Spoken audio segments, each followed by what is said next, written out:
Gravitation chapter है। पहला formula है ग्रेविटेशन चैप्टर में G m1m2/r²। ग्रेविटेशनल कांस्टेंट को ग्रेविटी जी से डिनोट किया गया है, कैपिटल जी से। इसकी वैल्यू होती है 6.67 into 10⁻⁻11 newton metre square upon kg²। इस वजह से इसका डायमेंशन जो निकल के आया है वह है m-1 L⁻³ t-2। Neutral point का फार्मूला है x = d/√n+1। ये बहुत ही स्मॉल मास चार्ज के लिए होता है, यानी कि जब हम कंपैरिजन करते हैं दो चार्जेस के बीच मास के बीच में, तो ये जो है स्मॉल मास के लिए आप यूज़ कर सकते हो। सुपरपोजिशन थ्योरम कुछ नहीं होता है, सिंपली ये एक पॉइंट की तरह दिया रहेगा आपको और आपको फोर्स नेट निकालने के लिए बोलेंगे। तो आप ये जान लीजिए कि F = g m² होता है। तो वहाँ पर r की जगह रेडियस आप वेरिएबल होता है, आप वहाँ पुट कर सकते हैं वैल्यू को और आपका आंसर निकल के आ जाएगा। जैसे यहाँ पर वैल्यू पुट की गई है 1 2 3, तो आंसर आया है 4/3 gm²। यहाँ पर एक छोटा सा रॉड या कुछ भी लिया गया है ऑब्जेक्ट, जिसका एक dx इसको कट किया गया है। उसके बाद इसमें फोर्स नेट पूछा गया क्या होगा, तो G capital M small m d bracket में d + L। उसके बाद हम पढ़ेंगे ग्रेविटेशनल फील्ड इंटेंसिटी पढ़ेंगे। तो ग्रेविटेशनल फील्ड इंटेंसिटी जो होता है I = F/m होता है, यूनिट न्यूटन पर kg होता है, डायमेंशन L-T-2 होता है, vector direction parallel to force होता है। पॉइंट मास देखेंगे ग्रेविटेशनल फील्ड इंटेंसिटी के, तो I = F/m0 होता है। I = -gm/r² भी बोल सकते हो आप इसको। यहाँ पर एक ग्राफ भी बना हुआ है जो कि I inversely proportional to -1/r। Due to hollow sphere में देखा जाए तो आउटर सरफेस के लिए जब r बड़ा है, स्मॉल r बड़ा है कैपिटल R से, तो -gm/r²। सरफेस अगर r = कैपिटल R है तो gm/r²।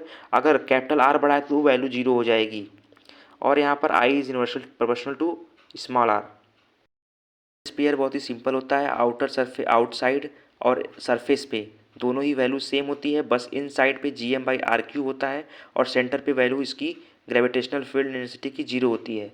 और यहाँ पर हम ग्राफ देख रहे हैं I directly proportional to R है, तो ग्राफ इंक्रीज कर रहा है। जैसे ही रेडियस इनवर्सली प्रोपोर्शनल हो गया इंटेंसिटी के, वो ग्राफ डिक्रीज कर रहा है।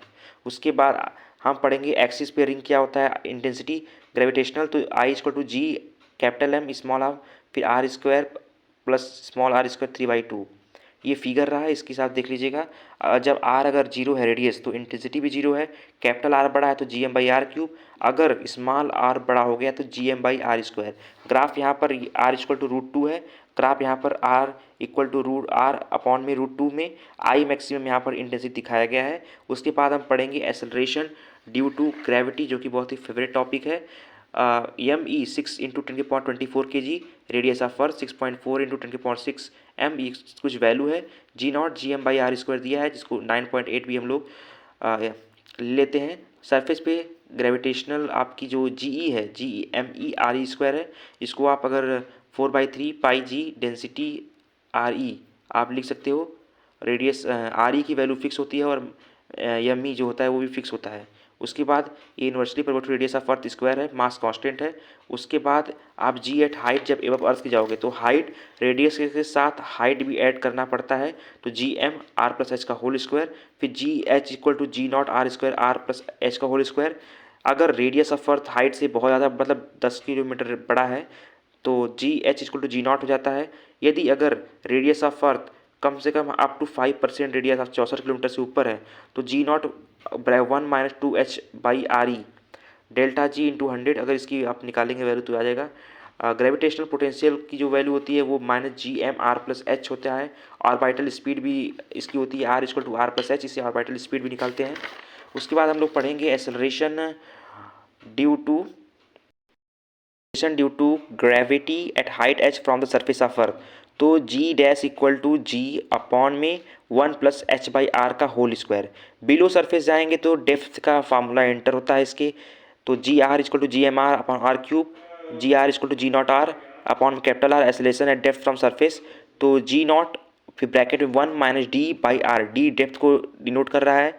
फिर variation of gravity due to shape of earth. अगर शेप ऑफ अर्थ देखेंगे तो रेडियस ऑफ अर्थ जो आपका रेडियस ऑफ पोल है उस पर 21 किलोमीटर आप ऐड कर लीजिए रेडियस ऑफ पोल में। उसके बाद अगर ग्रेविटी पोल पे ज़्यादा होता है ग्रेविटी के आपके इक्वेटर से, तो ओमेगा बढ़ेगा। और effect of rotation of earth G0 G' = G0 - ω² r cos² theta. अगर 90 डिग्री पे देखें तो G पोल G0 के बराबर होता है, जी ग्रेविटेशनल इक्वेटर पे G naught minus omega square R, theta 0 degree पे होता है, delta G into 100 minus omega square R by G naught into 100। Special point में कुछ ये है कि T equal to 2 pi upon में root upon G naught 84.6 minute लगता है, या फिर 1.41 आवर्स भी लगते हैं। If earth rotate 17 time it present rotational speed, so body at equator feel weightless. अगर हम अर्थ को 17 से 18 गुना ओमेगा स्पीड से घुमाएं तो इक्वेटर पे इसकी स्पीड जो होती है वेटलेस होती है, लेकिन इसका प्रभाव सेंटर यानी कि सेंटर पे नहीं पड़ता, यानी पोल पे। इक्वेटर पे आपको वेटलेस महसूस होगा, यानी इससे पता चल रहा है कि effect of rotation is maximum on equator, no effect on pole. Gravitational potential conservative force delta U है, ग्रेविटेशनल पोटेंशियल स्केलर होता है, एन अपन के जी होता है, डिपेंड और रेफरेंस होता है, एल स्क्वायर टी माइनस 2 इसका डायमेंशन है ग्रेविटेशनल पोटेंशियल का, V equal to U by M, I equal to F by M, I equal to minus D V by D R. Conservative के लिए भी यही सेम फार्मूला है, और आई जे के लिए भी आप बस वी अपॉन एक्स की जगह उसको आप वेरी कर सकते हो।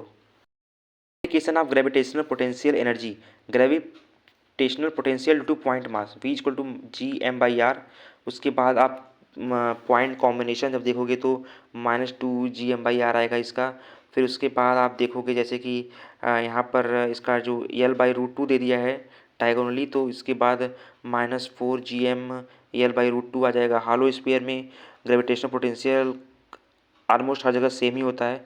हाँ, ग्राफ थोड़ी वेरिएबल्स होते हैं, G M minus G M by R है तो वी, मतलब अगर मैग्नीट्यूड में पोटेंशियल है तो ग्राफ पॉजिटिवली दिखेगा आपको, अगर वो मैग्नीट्यूड नहीं है तो फिर ग्राफ नेगेटिव जाएगा।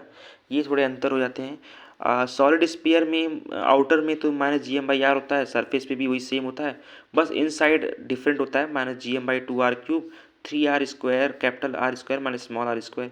सेंटर पे minus 3/2 G M by R होता है।